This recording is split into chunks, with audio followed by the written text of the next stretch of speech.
Cave-ins, floating tanks, generational shifts, tech takeovers. This industry throws a lot at you. We've got the stories that matter to you in the May issue of Onsite Installer. Our cover story this month digs into the incredible journey of Hack Excavating, a family business that has stood the test of time. We uncover the dedication and foresight that have allowed them to not only survive but continually grow. Next, we're heading to the Sunshine State, where Lakeland Septic faced a seemingly impossible install for Tampa Electric, battling unpredictable weather and tricky soil. You won't believe the hurdles they overcame.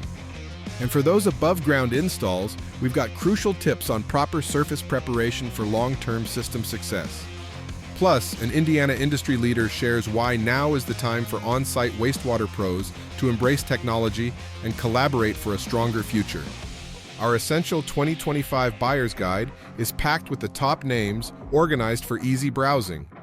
This single-tank system from Norweco is making previously impossible sites possible. And finally, there could be grant money on the table for septic upgrades. We've got the details you need to know. Did you know that subscriptions to Onsite Installer are free? Grab your copy and we'll see you next time.